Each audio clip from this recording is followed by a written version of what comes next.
আহি গ'ল ভাল খবৰ আমাৰ আত্মসহায়ক গোটৰ মহিলাসকলৰ বাবে। নমস্কাৰ সকলোলৈকে মোৰ ইউটিউব চেনেলটোলৈ স্বাগতম জনাইছোঁ। আজি মই আপোনালোকৰ মাজলৈ লৈ আহিছোঁ মহিলা উদ্যমিতা আঁচনি কোনসকল মহিলাই পাব আৰু কোনসকল মহিলাই নাপায় এই সকলোবোৰ। আহকচোন ভিডিঅ'টোৰ মাজলৈ যাওঁ। মুখ্যমন্ত্ৰী মহিলা উদ্যমিতা অভিযানৰ নতুন এটি খবৰ। মহিলা উদ্যমিতা আঁচনিখন এই ফৰ্মখনত আগতে আমি নথিপত্ৰ সহ সকলোবোৰ অফলাইনত কৰা হৈছিল। এতিয়া বৰ্তমান এই ফৰ্মখন অনলাইন কৰি থকা হৈছে।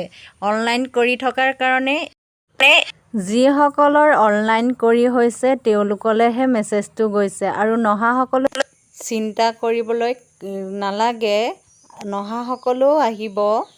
তেওঁলোকৰ ফৰ্মখিনিও অনলাইন কৰা হ'ব।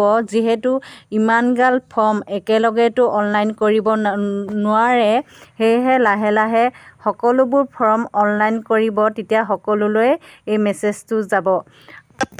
আৰু এটা কথা, যিসকলে ফৰ্মখনৰ লগত মোবাইল নাম্বাৰটো দিছিলে, যিটো মোবাইল যদি সেই মোবাইল নাম্বাৰটো বন্ধ হৈছে বা চিমটো আপুনি চলোৱা নাই, তেতিয়াহ'লেও আপোনালৈ মেছেজটো নাহে। এই মেছেজটো আহিলেই যে 10,000 টকাৰ সোমাব এইটো নহয়। মাননীয় মুখ্যমন্ত্ৰী ডাঙৰীয়াই কোৱাৰ মতে এই মেছেজটোৰ অহাৰ পিছত আকৌ ইণ্টাৰভিউ হ'ব। ইণ্টাৰভিউ হোৱাৰ পিছতহে আমাৰ 10,000 টকাৰ সোমাব। 10,000টো অহা নাই, ময়ো অপেক্ষা কৰি আছোঁ।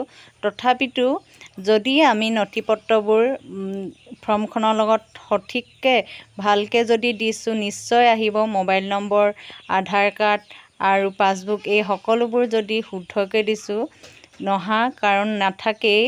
যিসকলৰ মোবাইলত মেছেজটো অহা নাই তেওঁলোকে চিন্তা কৰিবলগীয়া কাৰণ নাই, আহিব সকলোৰে মোবাইলত। আৰু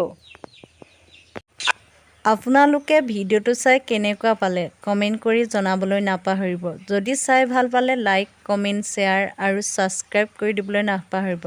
ধন্যবাদ।